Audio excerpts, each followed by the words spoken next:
Welcome back to the GSMC Baseball Podcast, brought to you by the GSMC Sports Network. I'm your host, Sam Menzie, and we have a great show for you today. First topic we're going over is the Dodgers' injuries over the weekend and how it impacts their team for the rest of the season.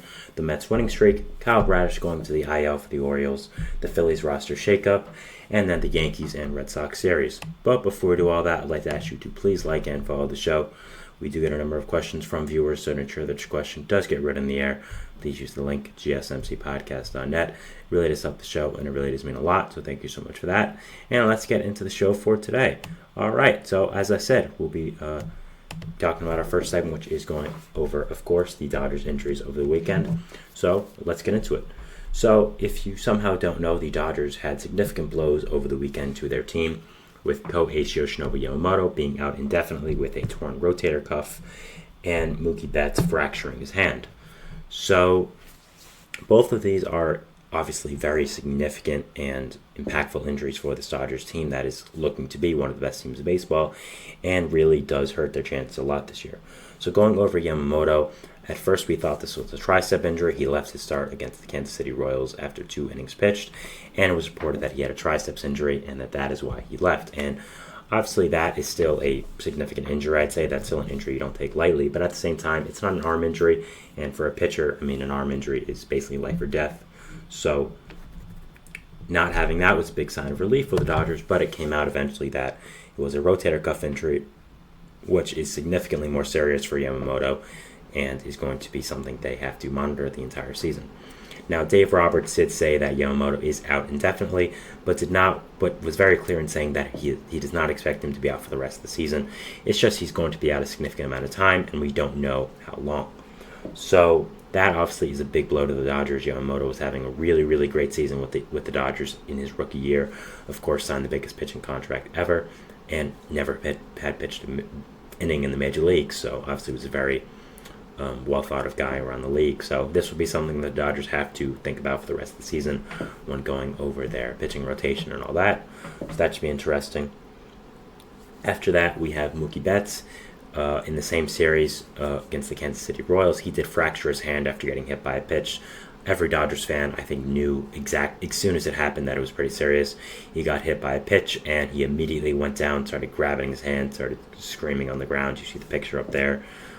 And yeah, everyone pretty much knew it was serious. You could even hear Joe Davis, the Dodgers announcer, saying, oh no, as soon as that happened. So I think every Dodgers fan knew that it was a significant injury that was going to be something serious to watch. So obviously that is very unfortunate, and he is also out indefinitely. It seems like that injury should be around 6 to 8 weeks. That's just, I think, basing it off of what we've seen in the past of a fractured hand and these specific kind of injuries. So we should see that, but overall, both are really, really troubling injuries and are really going to impact the Dodgers a lot. So just going over Yamamoto, first of all. Now, Yamamoto, of course, was having a really, really great season with the Dodgers. Didn't start off the best, but at the same time, still had done really, really well for them. Was a really big, impactful player, and was living up to the hype that he came over from in Japan. Now, having this significant arm injury for the rotator cuff, it is something that they are going to have to monitor for the rest of the season whenever he does come back, and it is something that they're going to have to also work around. The rotation already is a little thin right now.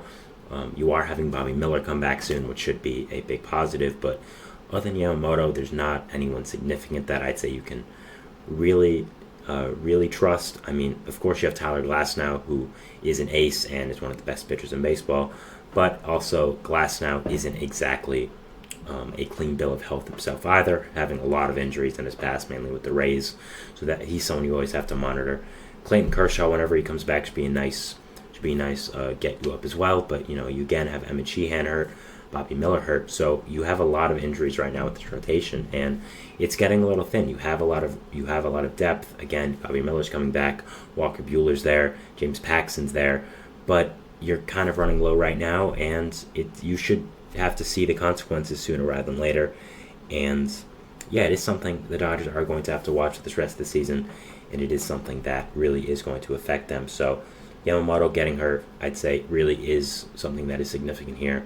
And the thing about Yamamoto was, I also don't think he had reached his full potential. I think there was a lot more of going up for him. I think when you sign a player like him, you don't expect him to just be good right away and stay that way. No, you expect him to be good at the start and then keep building and being a better and better player. And I think he was doing that. I think he was showing throughout this entire year that he was becoming a better player and was developing more and more. And by the end of the season, I would expect him to be a top 10 pitcher in the league. And having this big setback right now is something that really is going to haunt the Dodgers for the rest of the year, and really is something that is really, really significant to this team.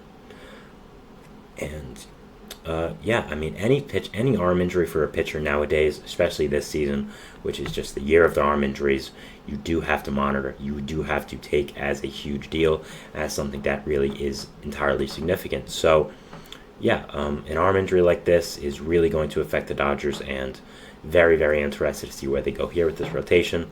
They also did place Michael Grove on the IL with Yamamoto and Mookie, but he's not that significant of a piece. He's just a guy that I think is more depth. Still a younger player, but isn't the best, and again, isn't really too much of a worry for the Dodgers team. So, it's going to be very, very interesting to see where the Dodgers rotation does go from here.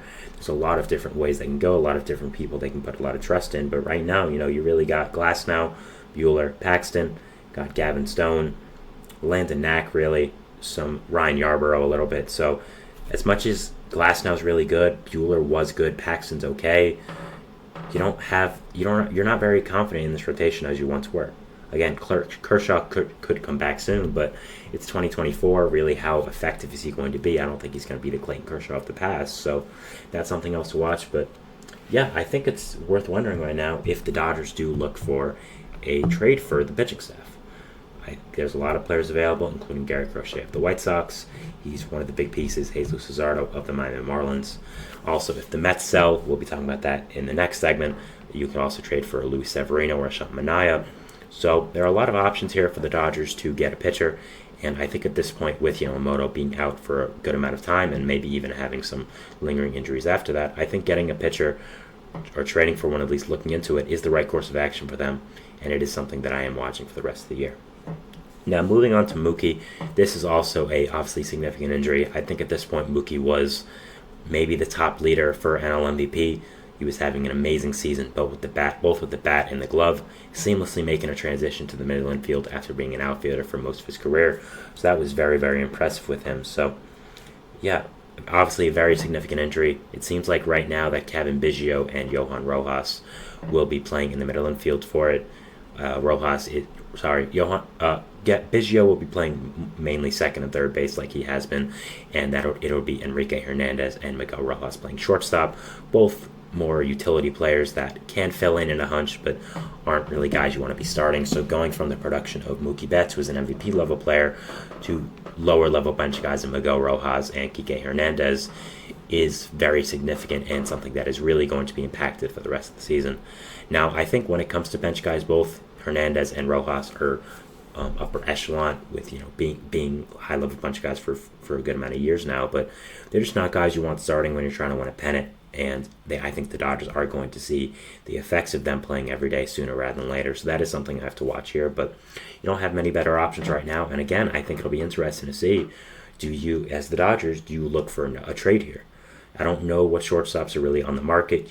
Willie Adames was someone that was floated a lot throughout this offseason, but Adames now with the Brewers doing very, very well doesn't seem to be on the trade block. I don't know why the Brewers would trade him. The Dodgers could look to sign him in the offseason. I still think that's a very likely possibility, but I don't think that he'll be traded. Other than that, I don't know of any other shortstops that really are on the market. Paul DeJong of the White Sox is having a really, really fantastic season and could end up making his way to the Dodgers. I wouldn't be surprised about that. Luis Rengifo of the Angels is another option that could play shortstop and could come across the Dodgers and play there. He was supposed to be traded to the Dodgers a few years ago in the Mookie Betts trade, originally when it was a 3-team trade.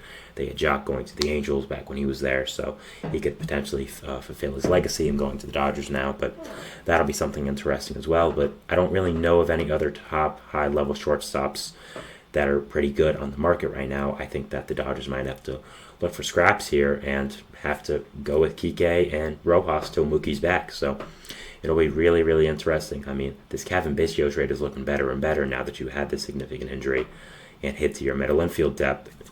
He really helps with that. So another good move there by Andrew Friedman, but I think they are going to have to look for a trade. I don't think they should force it, but if there is someone who is very, very good that does come on the market, they could look for that. I think a potentially interesting situation could be to trade for Jazz Chisholm. Jazz Chisholm, of course, isn't a shortstop anymore, but once was. Plays really good defense, hits righties very well. Obviously plays center field now for the Marlins, but if they look to move him, the Dodgers, I think, could look to acquire him to play shortstop. He's also a long-term player as well, who could fit into your outfield plans in the future, play center field. You need help there as well. The problem with that is he apparently has a lot of beef with Miguel Rojas, who, of course, is on the Dodgers. So they don't really like each other from what we've heard.